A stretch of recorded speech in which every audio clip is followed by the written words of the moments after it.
இன்னைக்கு நம்ம சேனல்ல என்ன பார்க்க போறேன்னு பார்த்தீங்கன்னா, ஜூன் 25ஆம் தேதி ஆனி மாத அமாவாசை நாளானது வருதுங்க. இந்த ஆனி மாத அமாவாசைக்கு பிறகு ஒவ்வொரு ராசி நேயர்களுக்கும் அவங்க வாழ்க்கையில பலவிதமான சம்பவங்கள் நடக்க போகுது அப்படின்னு சொல்லப்படுது. அந்த வகையில இன்னைக்கு எந்த ராசி நேயர்களுக்கு பார்க்க போறேன்னு பார்த்தீங்கன்னா, துலாம் ராசி நேயர்களுக்கு இந்த ஆனி மாத அமாவாசைக்கு பிறகு அவங்களுடைய வாழ்க்கையில் என்னென்ன மாற்றங்கள் நடக்க போகுது அப்படிங்கிறத இந்த வீடியோ மூலம் பார்த்து தெரிந்து கொள்ளலாம். ஸோ அந்த வகையில் துலாம் ராசினியர்கள் எந்த நட்சத்திரத்தில் பிறந்திருந்தாலும் இந்த வீடியோவை ஸ்கிப் பண்ணாமல் முழுமையாக பார்த்து பயனடைங்க. அதுக்கு முன்னாடி இந்த ஆனி அமாவாசையோட சிறப்பு என்னங்கிறத பார்க்கலாம். அதுக்கப்புறம் துலாம் ராசினியர்களுக்கு என்ன பலன்கள் காத்திருக்கு அப்படிங்கிறத தெரிந்து கொள்ளலாம். ஆனி அமாவாசை என்று முன்னோர்களுக்கு தர்ப்பணம் செய்து வழிபட்டால் கண்டிப்பாக உங்களுடைய வாழ்க்கையில் சுபிட்சம் பெருகும் அப்படின்னு ஐதீகமாகவே சொல்லப்பட்டிருக்கு. திருவாதிரை நட்சத்திரத்தில் வரும் அமாவாசை நாளில் முன்னோர்களுக்கு தர்ப்பணம் செய்வதன் மூலம் முன்னோர்களுக்கு 12 ஆண்டுகள் தர்ப்பணம் செய்து திருப்தி ஏற்படுத்தும். மறைந்த முன்னோர்களுக்கு முறையாக பித்ரு பூஜை நீங்க செய்து வந்தீங்கன்னா கண்டிப்பா உங்களுடைய ஜாதகத்தில் இருக்கக்கூடிய அனைத்து தோஷங்களும் இதனால விலகிவிடும். ஸோ இந்த மாதிரி விஷயங்கள் அனைத்துமே முழு நம்பிக்கையாகவே சொல்லப்பட்டிருக்கு. சூரியன் மிதுன ராசியில் பிரவேசிக்கும் மாதமே ஆனி மாதம் என்று அழைக்கலாம். இந்த ஆனி மாதம் பார்த்தீங்கன்னா இறை வழிபாடு மேற்கொள்ளத்தக்க ஒரு சிறப்பான மாதமாக இருக்கிறது. இந்த ஆனி மாதத்தில் வருகிற அமாவாசை தினத்தில் தர்ப்பணம் தந்து உங்களுடைய முன்னோர்களை வழிபடுவதால் குடும்பத்தில் சுபிட்சங்கள் பெருகலாம். இந்த முன்னோர் வழிபாடு நீங்க செய்யறதுனால உங்க குடும்பத்தில் திருமணம் காலதாமதம் ஏற்படக்கூடிய நபர்களுக்கு விரைவில் திருமணம் நடக்கலாம். அதே போல உங்க வாழ்க்கையில இருக்கக்கூடிய வீண் பண விரயங்கள் இதனால நீங்கிடும். வெளிநாடு செல்ல முயற்சி செய்பவர்களுக்கு நல்ல பலன் இதனால கிடைக்கலாம். உங்க வாழ்க்கையில இருக்கக்கூடிய காரிய தடைகள் கண்டிப்பா நீங்கிடும். ஸோ இந்த மாதிரி விஷயங்கள் அனைத்துமே முழு நம்பிக்கையாகவே சொல்லப்பட்டிருக்கு. சாதாரணமாக அமாவாசையானது அனுஷம், விசாகம், சுவாதி நட்சத்திரங்களில் வருகின்றன. இந்த நேரத்தில் நீங்க செய்கிற சிரார்த்தம் ஒரு வருடத்திற்குரிய திருப்தியை உங்களுக்கு உண்டாக்கி கொடுக்கலாம். திருவாதிரை, புனர்பூசம், பூசம் நட்சத்திரங்களில் வரும் அமாவாசை என்று செய்யப்படும் பிதுர் தர்ப்பணம் 12 ஆண்டுகள் பிதுர்களுக்கு திருப்தி ஏற்படுத்தும் அப்படின்னு சொல்லப்பட்டிருக்கு. ஆனி மாத அமாவாசை தினத்தன்று நீங்க செய்யக்கூடிய விஷயங்கள் என்னென்ன அப்படின்னு பார்த்தீங்கன்னா, காலையில் எழுந்து குளித்து விட்டு உங்கள் ஊரில் இருக்கக்கூடிய ஆற்றங்கரையில் வேதியர்களை கொண்டு மறைந்த உங்களுடைய முன்னோர்களுக்கும் உறவினர்களுக்கும் திதி தர்ப்பணம் செய்யலாம். வீட்டின் பூஜை அறையை சுத்தம் செய்து தீபமேற்றி வழிபடலாம். அதன் பின்பு பார்த்தீங்கன்னா உங்கள் வீட்டில் இருக்கும் மறைந்த முன்னோர்களின் படத்திற்கு பூக்கள் வைத்து தூபங்கள் கொளுத்தி வணங்கலாம். ஸோ இந்த மாதிரி நீங்கள் கண்டிப்பாக இந்த ஆனி மாத அமாவாசை என்று செய்யலாம். இந்த ஆனி அமாவாசை தினத்தில் திருஷ்டி பூசணிக்காய் அல்லது எலுமிச்சை பழம் வாங்கி அதன் மீது கற்பூரம் கொளுத்தி உங்களுடைய தொழில் வியாபாரம் நன்றாக நடக்கணும். அதே போல தொழில் வியாபாரத்தில் இருக்கக்கூடிய திருஷ்டியை நீங்க கண்டிப்பா கழிக்கலாம்.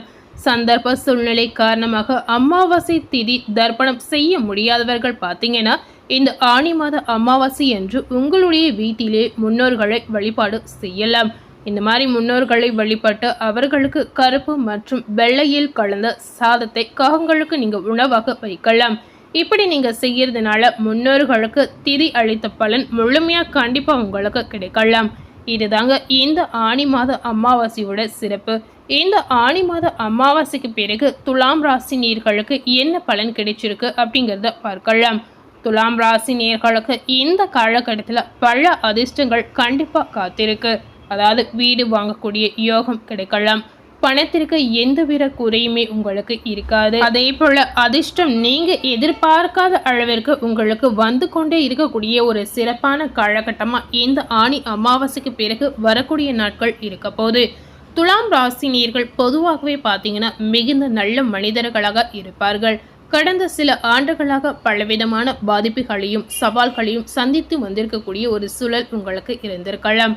அலுவலகம், குடும்பம், ஆரோக்கியம் என பல்வேறு விஷயங்களில் பிரச்சனைகளை சந்தித்து வந்திருப்பீர்கள். ஆனால் இனி வரக்கூடிய நாட்கள், அதாவது இந்த ஆனி மாத அமாவாசைக்கு பிறகு உங்களுக்கு ஒரு மன நிம்மதி கண்டிப்பாக பிறக்கக்கூடிய காலகட்டமாக இருக்கலாம். குரு பகவான் 9ஆம் இடத்திற்கு இருக்கிறதுனால இனி படிப்படியாக உங்கள் வாழ்க்கையை பார்த்தீங்கன்னா சிறப்பாக முன்னேற்றம் அடையலாம். துலாம் ராசி நேயர்களுக்கு அதிபதியான சுக்கிர பகவான் இந்த ஆனி அமாவாசைக்கு பிறகு உங்களுடைய ராசியை பார்க்கறதுனால பணவரவு உங்களுக்கு கண்டிப்பா அதிகரிக்கும். நிச்சயமா பார்த்தீங்கன்னா இந்த நேரத்தில் பண ரீதியான பிரச்சனைகள் கண்டிப்பா உங்க வாழ்க்கையில இருக்காது. வருமானம் கண்டிப்பா உயரும். குருவும் சுக்கிரனும் சேர்ந்து பார்க்கிற இந்த காரணத்தினால் பண வருமானம் உங்களுக்கு திருப்திகரமாக கண்டிப்பா இருக்கலாம். ஸோ இதுவரை நீங்க எவ்வளோ பண ரீதியான கஷ்டங்களை பார்த்துருப்பீங்க. கடன் வாங்கக்கூடிய ஒரு சூழலும் உங்களுக்கு வந்திருக்கலாம். ஆனால் இந்த ஆணி அமாவாசைக்கு பிறகு இந்த மாதிரி விஷயங்கள் உண்டு துலாம் ராசினியர்களுக்கு படிப்படியாக மாறக்கூடிய ஒரு நேரம் அப்படின்னு சொல்லப்பட்டிருக்கு.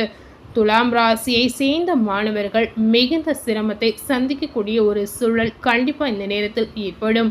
புதன் 8லிருந்து 9ஆம் இடத்திற்கு போவதால் படிப்பில் நல்ல முன்னேற்றம் உங்களுக்கு உண்டாகலாம். இதுவரை கஷ்டப்பட்டு படித்திருந்தீங்கன்னா அதற்கான நல்ல வளர்ச்சி கண்டிப்பாக உங்களுக்கு கிடைக்க போகுது. நல்ல உயர்கல்வி அமைப்பதற்கான வாய்ப்பு கண்டிப்பாக மாணவர்களுக்கு இருக்கிறது. 4ஆம் இடத்திற்கு அதிபதியான சனி பகவான் 6ஆம் இடத்தில் அமர்வதால் ப்ரொஃபஷனல் கோர்ஸ் எடுக்கும் மாணவர்களுக்கு பெரிய வளர்ச்சி உண்டாகலாம். இந்த மாதிரி மாணவர்களுக்கு ஒரு சில நல்ல விஷயங்களும் இந்த ஆணி அமாவாசைக்கு பிறகு நடக்க போகுது. 9ஆம் இடத்தில் குரு புதன் இருப்பதால் கணினி அட்மினிஸ்ட்ரேஷன் துறையை எடுக்கக்கூடிய மாணவர்களுக்கு அருமையான முன்னேற்றம் உண்டாகலாம். ஆர்டிஃபிஷியல் துறையை தேர்ந்தெடுக்கக்கூடிய மாணவர்களுக்கு எதிர்காலத்தில் நல்ல முன்னேற்றம் உண்டாகும். 9ஆம் இடத்தில் குரு இருக்கிறதுனால உங்களுடைய ராசியை பார்க்கின்ற இந்த காரணத்தினால் வியாபாரிகளுக்கும் தொழில் செய்பவர்களுக்கும் இந்த ஆணி அமாவாசைக்கு பிறகு உங்க வாழ்க்கையில இருந்த கஷ்டங்கள் அனைத்துமே நீங்கிடும். தொழில் வியாபாரத்தில் நல்ல வளர்ச்சியை நீங்களே கண்கூடா பார்ப்பீர்கள். பணம் கொடுக்கல் வாங்கல் உங்களுக்கு திருப்திகரமாக நடக்கலாம். 7ஆம் இடத்தில் இருக்கக்கூடிய செவ்வாய் பகவான் இந்த ஆணி அமாவாசைக்கு பிறகு லாபத்திற்கு வருவதால் வாடிக்கையாளர்களுடன் நல்ல உறவு ஏற்படும். அதிக அளவிலான வாடிக்கையாளர்கள் இதனால துலாம் ராசி நேயர்களுக்கு கண்டிப்பா கிடைக்கலாம். துலாம் ராசி நேயர்களுக்கு அமோகமான திருமண வரன்கள் கண்டிப்பா ஏற்படும். சுக்கிரன் 7ஆம் இடத்திற்கு வருவதால் திருமண விஷயங்கள் எல்லாவற்றையுமே நடத்தி முடிக்கக்கூடிய சூழலும் உங்களுக்கு ஏற்படும். மனதிற்கு பிடித்த மணமகன் வாழ்க்கையில் கண்டிப்பா அமையலாம். நிறைய பேர் உங்களுடைய காதலை சொல்லக்கூடிய நிலை கூட ஏற்படும். காதல் திருமணம் கைகூடி அமையலாம். பெற்றோர்களின் சம்மதம் இதற்கு பார்த்தீங்கன்னா முழுமையாக கிடைக்க போகுது. அதே போல கெட்டி மேல சத்தம் கேட்கும் காலகட்டமாக இந்த ஆணி அமாவாசைக்கு பிறகு துலாம் ராசி நேயர்களுக்கு கட்டாயம் இருக்க போகுது. சட்ட ரீதியான பிரச்சனைகள் தொடர்பான வழக்குகள் உங்களுக்கு சாதகமான பலனை கொடுக்கலாம். பெண்களுக்கு நல்ல நிதி கிடைக்கக்கூடிய அற்புதமான நேரமாக இந்த நாட்கள் இருக்க போகுது. இனி வரும் காலகட்டங்களில் மிகப்பெரிய முன்னேற்றம் சந்தோஷம் உண்டாகலாம். தாய் தந்தைக்கு நல்ல பெயர் வாங்கி கொடுக்கக்கூடிய அமைப்பு உங்களுக்கு இருக்கிறது. புதிதாக சொத்துகள் வாங்கக்கூடிய யோகம் ஏற்படும். வீடு நிலம் வாங்கக்கூடிய அமைப்பு அமைந்திருக்கு. பழைய சொத்துக்களை நல்ல விலைக்கு விற்று மகிழ்வீர்கள். வண்டி வாகனங்கள் வாங்கக்கூடிய யோகம் உள்ளது. துலாம் ராசியில இருக்கக்கூடிய பெண்மணிகளுக்கு பலருக்கு பார்த்தீங்கன்னா கார் ஓட்டும் அமைப்பு இந்த நேரத்தில் உண்டாகலாம். இளைஞர்களுக்கு பைக் கார் வாங்கக்கூடிய யோகம் நிச்சயமாக கிடைக்கலாம். இதனால நல்ல முன்னேற்றம் வளர்ச்சி நிறைந்த ஒரு நாட்களாக இந்த ஆணி அமாவாசைக்கு பிறகு துலாம் ராசி நேயர்களுக்கு இந்த நாட்கள் இருக்க போகுது. ஸோ துலாம் ராசி நேயர்கள் இதுவரை உங்க வாழ்க்கையில நீங்க பட்ட கஷ்டங்களுக்கும் நீங்க சந்தித்த பிரச்சனைகளுக்கும் இனி வரக்கூடிய காலகட்டம் உங்களுக்கு ஒரு சிறப்பான காலகட்டமா கண்டிப்பா இருக்க போகுது. இந்த ஆணி அமாவாசைக்கு பிறகு துலாம் ராசி நேயர்களுக்கு நல்ல வளர்ச்சி நல்ல முன்னேற்றம் கண்டிப்பாக இந்த 2 விஷயமும் உங்கள் வாழ்க்கையில் மிகுந்த மகிழ்ச்சியை உங்களுக்கு ஏற்படுத்தி கொடுக்கும். ஸோ துலாம் ராசி நேயர்கள் அதே போல் இந்த ஆணி அமாவாசைக்கு பிறகு என்ன மாதிரி தெய்வ வழிபாடுகளை மேற்கொள்ளலாம் அப்படின்னு பார்க்கும் பொழுது துலாம் ராசி நேயர்கள் விநாயக பெருமானை இந்த நேரத்தில் உங்களுக்கு வழிபடுவது சிறந்ததாக இருக்கலாம்.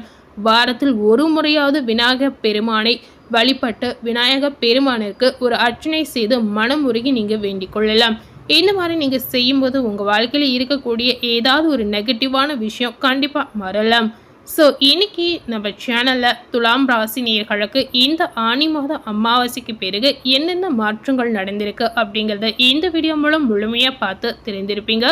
அதே போல் துலாம் ராசி நேயர்களுக்கு இந்த ஆணி அமாவாசையோட சிறப்பு என்னங்கிறதையும் தெரிந்திருப்பீங்க.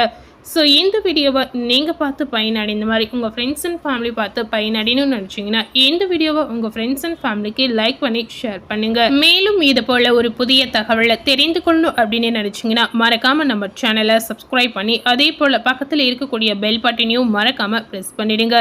நீங்கள் சப்ஸ்கிரைப் பண்ணால் மட்டுமே நம்ம சேனலில் போடக்கூடிய எல்லா நியூ அப்டேட்டான வீடியோஸும் நீங்கள் உடனுக்குடன் பார்த்து தெரிந்து கொள்ளலாம். ஸோ மறக்காமல் நம்ம சேனலை சப்ஸ்கிரைப் பண்ணி பெல் பட்டனை ப்ரெஸ் பண்ணிவிடுங்க. தேங்க்யூ.